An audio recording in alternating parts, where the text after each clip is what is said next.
tous. Bonjour Église, j'espère que vous êtes contents ce matin.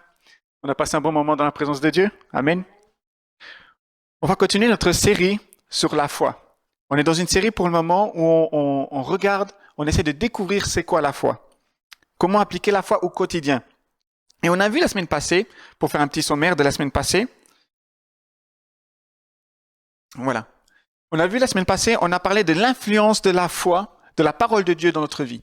On a vu que la Bible, quand elle parle de parole de Dieu, n'est pas liée directement à la Bible elle-même, mais qu'il y a deux mots grecs derrière. Le premier, c'était le logos. Effectivement, notre verset clé, c'était dans Jean chapitre 17 et au verset 17, où en fait c'est Jésus qui fait une prière à Dieu pour tous les saints, pour tous les croyants. Et c'est la prière du serviteur. Comment Dieu doit agir dans notre vie en tant que serviteur. Et dans cette prière, Jésus au verset 17 va dire « Sanctifie-les par ta vérité, car c'est ta vérité qui sanctifie. » Et on a vu le mot « sanctifier », que c'est en fait séparer du péché. Alors on a vu l'exemple, par exemple, de l'eau. D'accord ? Quand on a l'eau au robinet, aujourd'hui, dans notre maison, que ce soit dans la douche, que ce soit au robinet, l'eau qu'on boit, c'est de l'eau qui est nettoyée, qui est propre. Mais l'eau n'est pas comme ça à l'état naturel. L'eau, on la trouve dans les rivières, dans les mers, dans les océans. Et qu'est-ce qui se passe? C'est que l'eau va commencer à faire un chemin. Un chemin va passer par des stations d'épuration qui vont commencer à nettoyer, que l'eau va commencer à être nettoyée. Les microbes vont commencer à être enlevés, la saleté qui est dans l'eau va commencer à être nettoyée. Et ce qui se passe, c'est que l'eau, au fur et à mesure, jusque dans notre maison, va suivre un processus de nettoyage. Jusque dans notre maison, et va encore continuer à passer par des filtres. Et ça, on voit que la sanctification, c'est le même processus. Nous sommes nés pécheurs. D'accord ? C'est pour ça que Jésus est venu dans le monde. C'est pour ça que Jésus est venu pour nous. Mais toute notre vie, on est appelé à mener une vie de sanctification. Donc pendant toute notre vie, quand on va baser notre vie sur le Logos, donc sur la Bible cette fois-ci, la parole de Dieu, la Bible va commencer à nous éduquer. D'accord ? Et on va commencer à changer, comme l'eau va commencer à changer. L'eau, quand elle est sale, d'accord, elle est opaque, il y a de la terre, on ne voit pas à travers l'eau. Mais quand l'eau commence à se purifier, à se nettoyer, elle devient de plus en plus transparente. Et ça, c'est le processus de la sanctification. Donc, on a vu la semaine passée que la Bible nous sanctifie, que c'est une école, que la Bible nous enseigne pour notre vie. Elle commence à nous édifier pour marcher avec Dieu. Et c'est le même processus que l'eau subit. De jour en jour, on doit commencer à se sanctifier. Et on a vu que quand la Bible, la parole de la Bible parle du logos, donc d'apprendre de Dieu, d'apprendre de la Bible, ça ne se fait pas une fois. Okay ? On ne purifie pas l'eau qu'une seule fois. On purifie l'eau quotidiennement pour qu'on puisse avoir à boire et de l'eau pure quotidiennement. Et c'est comme ça que la sanctification. Donc la sanctification te sépare du péché, te sépare des choses du monde, te permet de te rapprocher de Dieu.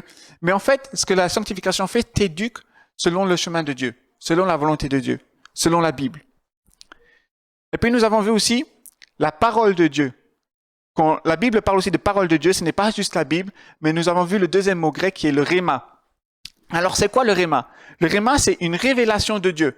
C'est quand nous recevons une révélation directe de Dieu. Ça peut être un rêve, ça peut être une parole de Dieu. Et on a pris par exemple l'histoire de Simon qui plus tard deviendra Pierre. Jésus priait sur une montagne et quand il a commencé à rassembler ses disciples, il a été chercher ses disciples. Et un de ses premiers disciples était Simon qui plus tard va devenir Pierre. Et il a été avec ces Simon et il a dit à Simon, viens on prend ton bateau et on va au milieu du lac et on va pêcher en pleine journée. Et Simon va répondre à Jésus, Jésus, j'ai pêché toute la nuit et je n'ai rien trouvé. Et on a vu que l'état d'esprit de Simon, c'était sur sa connaissance, sur ce que lui savait. Il était pêcheur, donc il pouvait se permettre de dire à Jésus, ça sert à rien d'aller pêcher maintenant, ce n'est pas le bon moment. Pourquoi? Parce que les poissons, la nuit, c'est les poissons qui remontent vers le lac et c'est la nuit qu'on pouvait pêcher. La journée, les poissons vont plus profondément dans le lac et les filets n'arrivent déjà presque plus à les prendre. Et Jésus va quand même insister, il va dire, viens. Et Simon va dire, alors d'accord Seigneur, basé sur ta parole, je vais jeter les filets.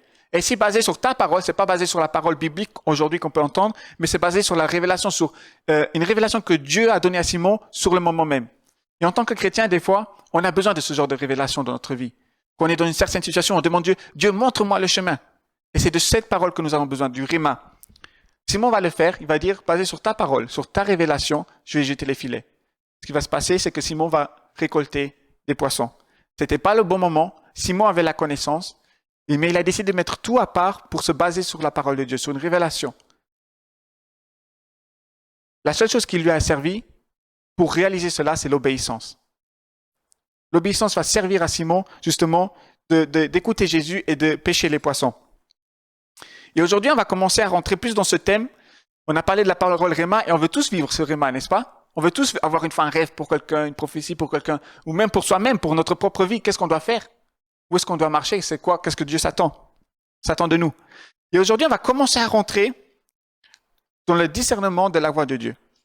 On va commencer à rentrer dans ce sujet de la foi. Hébreux 11, 6 le dit déjà, celui-là qui veut s'approcher de Dieu doit croire que Dieu est là. Donc vraiment, quand on s'approche de Dieu, quand on veut entendre Dieu, il faut commencer à avoir un certain état d'esprit. Et je voudrais aujourd'hui vous parler d'un prophète qui a vécu beaucoup de choses avec Dieu, mais que c'était un des seuls prophètes qui a entendu la voix de Dieu. Les autres ont vécu de Dieu, mais ce prophète a entendu la voix de Dieu. Il n'a pas entendu la voix de Dieu comme les prophètes l'entendaient normalement. Donc, quand un prophète prophétisait dans l'Ancien Testament, il entendait la voix de Dieu et pouvait répéter « Voici ce que le Seigneur dit ». Mais ce prophète-ci a entendu la voix de Dieu pour lui-même, pour ce que lui avait besoin. C'est le prophète Élie. Alors, qui est Élie? D'où il vient? Nos versets plutôt, ou notre chapitre clé, c'est 1 Roi, ou chapitre 19. On va aller à travers tout ce chapitre, mais on ne va pas le lire aujourd'hui, c'est trop. Mais alors, qu'est-ce qui s'est passé avec ce prophète? Pourquoi il avait besoin d'entendre la voix de Dieu? Le prophète Élie, au début du chapitre, il commence et il avance. Et le prophète Élie n'était pas n'importe quel prophète. Il faut savoir que dans la Bible, il y a 2 catégories de prophètes, les grands prophètes et les petits prophètes. Les grands prophètes, c'était souvent des prophètes qui avaient un grand impact, un grand appel pour le peuple en entier. Et les petits, souvent, étaient appelés pour certaines situations. Certains principes dans la vie du peuple, de Dieu. Le prophète Élie, c'était un prophète qu'on appelle un prophète de jugement. Mais pas le jugement que nous, on connaît aujourd'hui, tu as fait une erreur, tu es jugé, tu vas en enfer. C'était un jugement de séparation, le même principe que la sanctification. Au temps là du prophète Élie, le peuple avait perdu le sens de la sanctification, de vouloir se rapprocher de Dieu, de se tourner vers Dieu, de prendre Dieu dans leur quotidien, à cause d'une personne, Jézabel. Je pense qu'on a tous entendu parler de la reine Jézabel. Quand on parle de la reine Jézabel, c'est une reine qui influençait le roi Achab et qui, à travers elle, il y a de faux dieux qui sont rentrés dans le peuple. Donc, on a par exemple le dieu Baal qui est rentré dans le peuple où le peuple devait louer le dieu Baal. Et ils étaient interdits de louer le Dieu que nous louons aujourd'hui, Jésus. Ils étaient interdits de louer le Dieu. Et Élie s'est énervé. Il a dit, mais non, on va y aller. J'ai une parole de Dieu. Et la puissance d'Élie se résultait pas seulement dans la parole de prophétiser, mais il le démontrait aussi. Donc il recevait la révélation et après il y avait le résultat qui suivait. Élie, il allait alors vers le peuple. Il leur disait, arrêtez de tuer tous les prophètes d'Israël. Dieu vous met des prophètes qui peuvent parler au nom de Dieu et vous les tuez. Non seulement vous les tuez, mais après vous vous tournez de Dieu. Et aujourd'hui, je suis venu pour vous donner un jugement, pour vous montrer que le Dieu que vous louez, le Dieu Baal, est le faux Dieu. Ce n'est pas un Dieu qui se manifeste, qui joue, qui bouge, mais c'est plutôt un Dieu qui est silencieux. Qu'est-ce qu'il va faire Élie? Il va appeler tous les prophètes Baal, donc de la reine Jézabel, il va les appeler tous, plus ou moins 450. Eux tous contre lui. Et il va leur mettre un défi. Il va dire, mettez un autel, mettez une offrande sur l'autel et faites que votre Dieu il prenne l'offrande. Et moi, je ferai de la même de mon côté. Alors, les prophètes, bien sûr, ils le font. Ils disent, nous, on accepte, ils sont sûrs, notre Dieu va répondre. Et c'est ce qu'ils commencent à faire. Ils commencent à louer Dieu, à le prier. Ça passe, le temps se passe, mais rien ne se passe. Après, ça vient autour d'Élie. Il dit, peut-être votre Dieu, il dort, peut-être, je ne sais pas, il est parti en congé. Il va se moquer un peu du peuple, du Dieu Baal. Après, lui, il arrive et commence à mettre son autel, commence à le construire. Et basé sur Dieu, il va prier. Qu'est-ce qui va se passer? Le feu va descendre du ciel et va aller sur l'autel. En sachant que Élie va tout défier. Il va même mettre de l'eau sur l'autel, alors qu'on ne peut pas allumer du feu là où c'est mouillé. Ce qui va se passer, c'est que Élie va avoir la victoire. Et tous les prophètes vont mourir. Tous les faux prophètes vont mourir. Et le peuple, à partir de là, va reconnaître de retour le vrai Dieu. Va reconnaître de retour le vrai Dieu. Ils vont de retour rentrer dans une vie avec Dieu. Mais il y aura toujours encore un problème. La reine Jézabel. Et je voudrais te demander ce matin, est-ce que tu as une reine Jézabel dans ta vie? Souvent, on relie la reine Jézabel ça peut être des personnes, des situations, des événements de notre vie qu'on passe, que ces événements ont le dessus sur notre foi. Ils vont avoir le dessus sur notre foi, sur le dessus de notre comportement. On va commencer à faire des compromis et à se détourner de Dieu. Alors je voudrais te demander ce matin, est-ce que tu as une telle personne ou une telle situation dans ta vie? Parce que c'est ce qui va arriver au prophète Élie. En effet, elle va se fâcher que tous ces prophètes sont morts. Elle va dire maintenant, je veux qu'on le tue lui aussi. Je veux qu'on tue aussi le prophète Élie. Alors Élie, qui a vu la puissance de Dieu, va s'enfuir et va commencer à rentrer en dépression. Il va aller même aller jusqu'aux terres de Juda, qui est complètement à l'opposé. D'accord, il aura donc parcouru tout le pays d'Israël. Et il va aller jusque dans le désert. C'est bizarre, hein? Le seul prophète qui fait tomber le feu du ciel, qui tue 450 prophètes, à lui tout seul, a peur d'une menace. Il faut savoir que la reine Jézabel ne tire pas sa force d'elle-même. Quand on parle de l'esprit de Jézabel, du contrôle, elle ne tire pas la force d'elle-même. Ce n'est pas elle qui est dangereuse. Mais c'est la personne qui va accepter ses paroles. C'est la personne qui va accepter son influence. Elle a donné son influence au roi Achab. Achab faisait partie du peuple d'Israël, pas elle.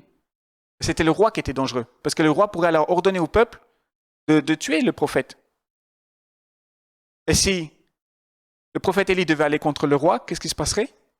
Il allait contre le peuple de Dieu. Pourtant, il est venu pour retourner le peuple de Dieu vers le bon Dieu et pas pour commencer à faire la guerre contre eux. Alors il a décidé de prendre la fuite.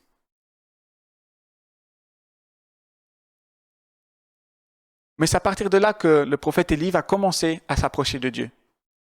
C'est à partir de là qu'il y a un état d'esprit qui va se mettre. Et je pense que chacun d'entre nous, on aura vécu au moins cette situation une fois dans notre vie, où on est vraiment bas, et après on commence à dire aux gens, t'en fais pas, Dieu va prendre soin, et c'est là qu'on commence à s'irriter. Oui, je veux que Dieu prenne soin, mais il faudrait qu'il se montre maintenant. Est-ce qu'on peut s'identifier à ça? Le prophète Élie était dans le même état. Même certaines études bibliques disent qu'il était extrêmement dépressif au moment de vouloir demander la mort. Plus loin, vous pourrez lire que lui-même a dit à Dieu, une fois qu'il est arrivé dans le désert, Seigneur, enlève-moi la vie, j'ai plus envie, je veux plus. Alors qu'il a vu les miracles, il a vu Dieu agir. Et nous aussi, dans notre vie, on est comme ça. On voit Dieu agir. Et chacun d'entre nous, on a au moins un ou deux témoignages où on sait que c'est Dieu. Que si ce n'était pas Dieu, on n'aurait pas pu avancer. Et pourtant, quand on se retrouve des fois aujourd'hui dans des situations, on se plaint, on devient dépressif, on se demande où est-ce que Dieu il est, au lieu de baser notre foi sur Dieu, de rester appuyé sur sa parole. C'est ce que le prophète Élie va apprendre dans sa vie. Peu importe ce qui va arriver. La foi qu'il avait devant les prophètes, les faux prophètes, il avait déclaré, ici je me tiens dans le nom de Dieu, devant l'Éternel. Et pourtant, devant Jézabel, devant une menace, il ne se tient plus, il a lâché. Alors notre premier point aujourd'hui, pour se rapprocher de Dieu, c'est que tu dois te rapprocher de sa parole. C'est que tu dois te rapprocher de qui il est, Dieu. Et c'est ce que le prophète Élie va commencer à apprendre. Si son voyage avec Dieu pour commencer à discerner la voix de Dieu commence dans le désert, ce n'est pas un hasard. Le désert, bibliquement parlant, est souvent vu comme un symbole d'isolement, mais un lieu où on peut se retrouver nous-mêmes avant tout, où on se remet nous-mêmes en question. Et si vous regardez les prières d'Élie, quand il était dans le désert, il se plaignait, il disait à Dieu, tout le monde a tué tes prophètes, maintenant ils veulent me tuer aussi moi, alors que j'ai prouvé que tu es là, j'ai prouvé que tu marches avec moi, j'ai prouvé que tu veux marcher avec eux. Et puis il était dépressif, il ne voulait plus rien savoir, il ne mangeait plus. Mais dans le désert, il va commencer à apprendre à se recentrer sur lui-même. Ce n'est pas le seul qui était dans le désert.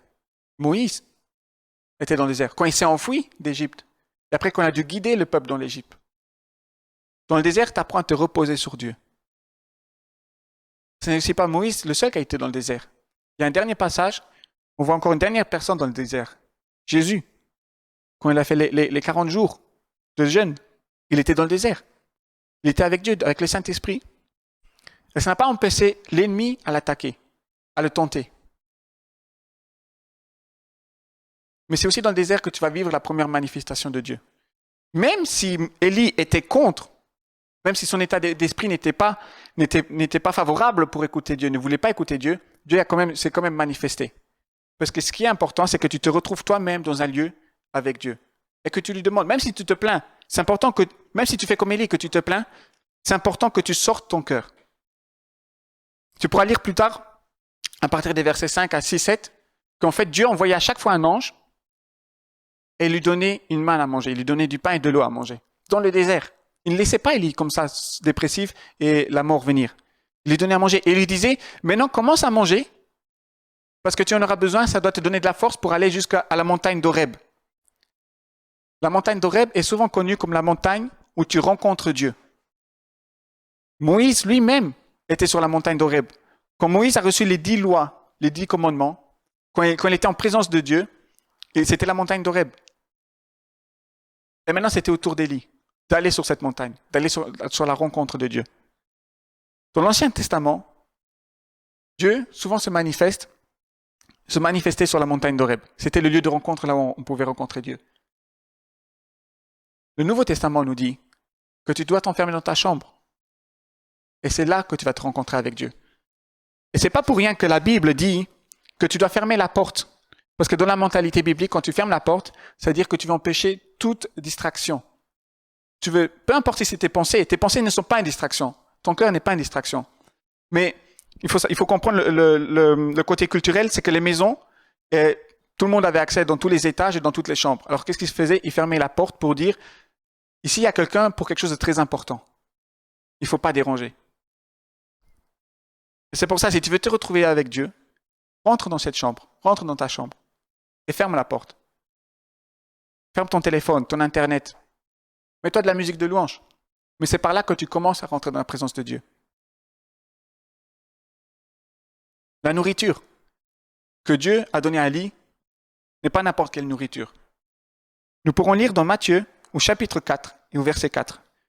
Jésus répondit, il est écrit, l'homme ne vivra pas de pain seulement, mais de toute parole qui sort de la bouche de Dieu. Ici, parole, ça se tourne sur la parole Réma. Donc, c'est pas biblique, mais sur la révélation. Qui veut dire avoir une relation avec Dieu, parler avec Dieu. Et quand Dieu a dit cette déclaration, en Matthieu 4, ce n'était pas n'importe quel lieu. C'était là où il était dans le désert, où il parlait à Satan. Donc, on voit que dans le désert, ce n'est pas un lieu où tu es appelé à souffrir. Ce n'est pas un lieu où tu es appelé à être abandonné par Dieu. Mais le désert, c'est le premier lieu où tu vas commencer ton chemin avec Dieu, à sa rencontre, à marcher vers lui.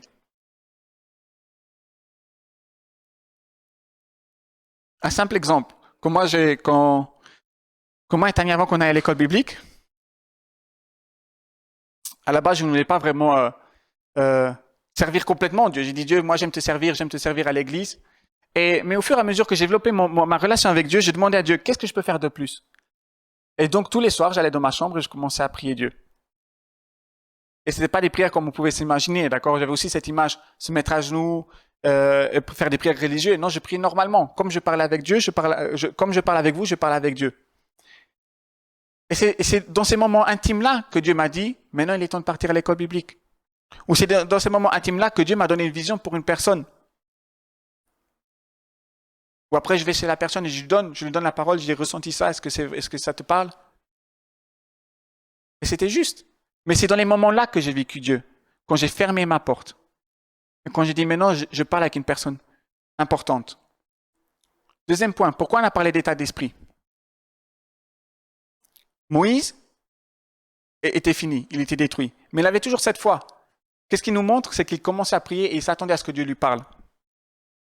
Moi, ce qui m'étonne toujours, c'est que les plus belles choses que j'ai vécues avec Dieu aussi, c'était pendant les conventions. Quand on va dans les conventions, c'est là qu'on voit les miracles, qu'il y a des paroles, des prophéties, mais c'est aussi là qu'on voit des gens qui sont délivrés ou qui sont guéris. Pourquoi? Parce que la personne, elle vient, elle rentre dans la convention et elle s'attend déjà à recevoir quelque chose parce qu'elle sait qu'il y a des choses qui se passent. Pourtant, le lieu est toujours l'église. C'est toujours une église. Donc, quelle attente es-tu venu ce matin? Es-tu venu parce que tu dois venir à l'église? Ou tu es venu parce que tu as une attente de Dieu? Tu t'attends à ce que Dieu te parle. Donc, on a vu notre premier point. Dieu ne te demande pas d'être abandonné dans le désert. Mais il veut que tu te bases sur sa parole, sur ses révélations, sur sa Bible.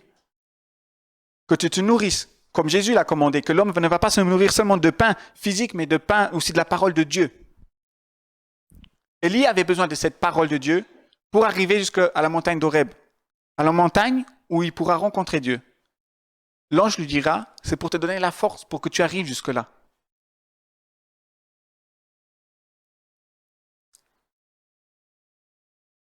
Et quand tu arrives devant Dieu, On a parlé d'état d'esprit, on a parlé de comment on est. On va voir que tu peux te présenter devant Dieu, mais tu dois te poser. Est-ce que tu veux avancer ou pas? Est-ce que tu veux continuer à te plaindre ou pas? Jacques, au chapitre 4, au verset 8, dit « Approchez-vous de Dieu et il s'approchera de vous. Nettoyez vos mains, pécheurs, purifiez votre cœur, homme partagé. » Dans notre version, il dit « homme irrésolu ». Pourquoi c'est important que quand tu t'approches de Dieu, tu dois savoir ce que tu veux? Dieu, quand Élie s'est approché de Dieu, quand il est arrivé à la montagne d'Horeb, il va rentrer dans la même grotte où Moïse s'est trouvé. Et ce qui va se passer, c'est que Dieu va lui demander à Élie, « Que fais-tu ici et qu'est-ce que tu veux ?»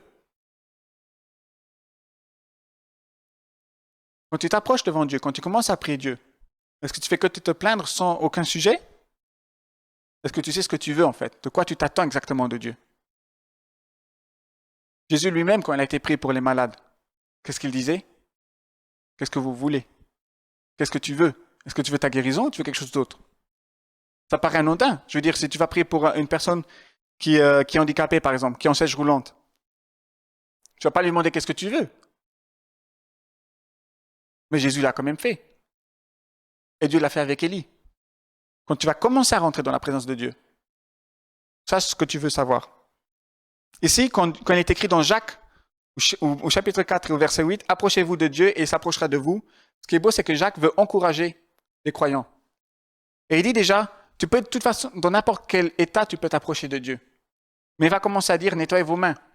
Les mains qui sont le symbole, on l'a vu là, dans les premières séries, les mains sont les symboles de l'œuvre, de l'engagement. Porte tes engagements devant Dieu. Ne viens pas les mains vides. Et une situation avec laquelle tu peux parler de Dieu. On verra plus tard que Élie avait sa situation. Mais une situation, quand tu t'approches de Dieu, ne t'approche pas les mains vides comme ça parce que tu dois t'approcher de Dieu, parce que la Bible te demande. Mais une situation, si tu veux que Dieu agisse, si tu veux t'attendre à ce que Dieu agisse, présente-lui quelque chose. Puis on a l'état spirituel. Ici, on voit que Jacques dit, pécheur, nettoyez vos mains, pécheurs. C'est l'état spirituel. Quel est ton état spirituel? Et puis il dira, purifiez vos cœurs. Le cœur qui est en fait le centre, quand la Bible parle du cœur, c'est le centre des pensées. C'est le centre des sentiments, des doutes. C'est là où tout peut prendre racine. On connaît tous cet ennemi de la foi, que c'est l'amertume. Où est-ce qu'il prend ses racines? La Bible dira dans le cœur. Et qu'il ne faut pas laisser prendre des choses mauvaises racines dans le cœur. Homme irrésolu et partagé. Pourquoi? Parce que quand on est dans une situation, qu'est-ce qu'on fait? On se plaint de cette situation, mais on ne sait pas où aller, où marcher. On a chanté ce matin, Dieu, je te donne de tout, je te donne tout. Et après, quand il prend quelque chose qu'on lui donne, on dit, ah non, peut-être pas trop ça, ça je veux encore le garder. Ou non, peut-être pas celui-là. Est-ce qu'on donne toutes les situations? Est-ce qu'on est partagé? Est-ce que pour certaines choses dans notre vie, on dit, Dieu, ça tu peux prendre, ça non, ça oui? Non, si tu chantes, Dieu, je te donne tout. Donne tout.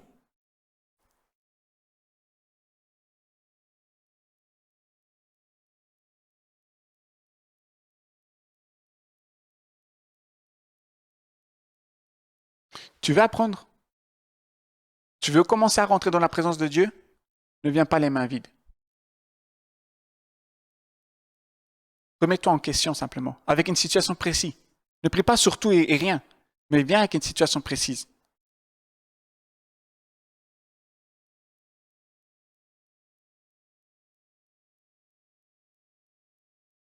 C'est ce qui va arriver à Élie maintenant. Il est dans la grotte, il va rencontrer Dieu. Comment Dieu va se manifester? Ce qui va se passer, c'est que Élie va commencer à se plaindre. Il va répéter la même chose qu'il a répété dans le désert. Il va se plaindre. Le peuple tue tes prophètes. J'ai montré que tu existes. J'ai montré qu'ils doivent se détourner du Dieu Baal. Et maintenant, j'ai une reine qui veut me tuer. Il veut me tuer aussi à moi. Seigneur, prends-moi. Je ne sers plus à rien. Au lieu de demander à Dieu d'être rafraîchi, de lui présenter la situation, de lui demander une solution, comme Moïse le fera dans cette grotte. Le peuple se sera détourné de Dieu. Qu'est-ce qu'il va faire Moïse? Il va commencer à intercéder. Il va dire, Seigneur, c'est ton peuple, prends aussi cette responsabilité. Seigneur, je suis juste ton serviteur, mais aide-moi aussi à avancer. Et c'est là que Moïse va hériter d'une bénédiction de Dieu. Dieu va lui dire, comme tu m'as prié ton aide, comme tu m'as demandé de l'aide, je ne vais pas juste marcher derrière toi, mais je vais aussi marcher devant toi. Et c'est là que Moïse va dire, alors ne me fais pas quitter cette montagne si tu ne marches pas avec moi. Mais ce n'était pas le cas d'Élie. Élie s'est plaint. Alors Dieu va faire quelque chose à Élie. Il va dire, maintenant je vais te montrer ma voie. Tu pourras lire dans la Bible, dans 1 Roi au chapitre 19, qu'il y aura le vent qui va venir. Élie va regarder dans le vent et il ne va rien entendre. Le vent est le symbole du Saint-Esprit.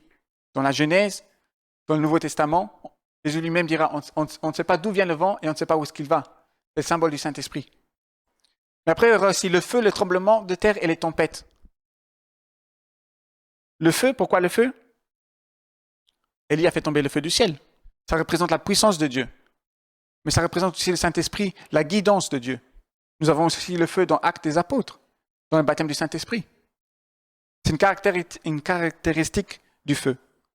Il y avait la tornade de feu dans le désert aussi avec Moïse, qui a guidé le peuple. La tempête et l'eau, l'eau représente le renouveau, avec Noé, le déluge. Ce que Dieu a fait, il a remontré à Élie en tant que prophète, parce qu'Élie connaissait tous ces symboles-là. C'était des choses historiques pour le prophète. Il connaissait la nature de Dieu, comment Dieu agit.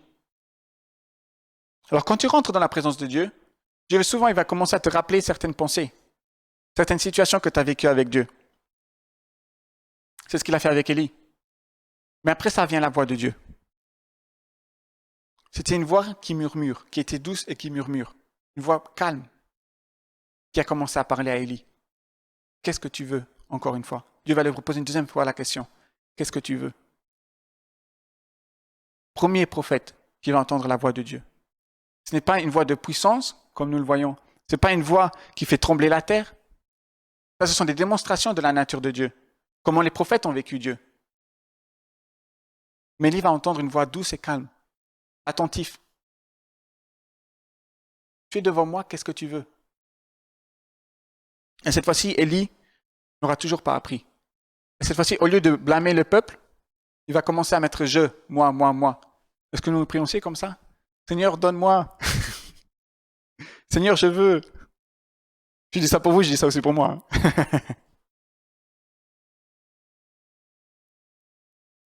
Dieu te demande ce matin, qu'est-ce que tu veux? Avant de pouvoir commencer à discerner sa voix, avant de pouvoir recevoir une parole réma. On a vu que le réma, c'est une révélation de Dieu, justement qui met la volonté de Dieu, parce qu'elle vient de la Bible, elle vient de la pensée de Dieu, elle vient du cœur de Dieu. Elle met la volonté de Dieu dans ta vie, la révélation. Mais si ton cœur n'est pas ouvert à la recevoir et que tu penses à toi, à quoi ça sert?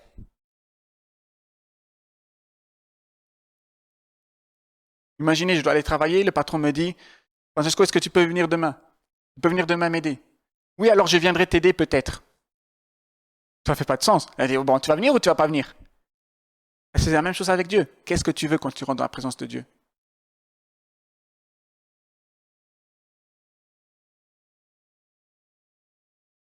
Dieu va répondre à la prière d'Élie. Mais ça va humilier Élie. Il a dit, tu as souhaité mourir? Tu as souhaité te retirer complètement?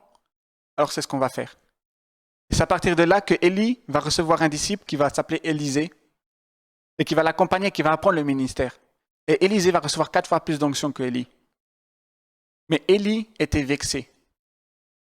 C'était peut-être pas la réponse qu'il s'attendait, mais il n'a pas changé d'attitude. Il s'est replié encore plus sur soi-même. Alors aujourd'hui, on a commencé déjà à parler un peu de discerner la voix de Dieu. On a commencé à se baser là-dessus.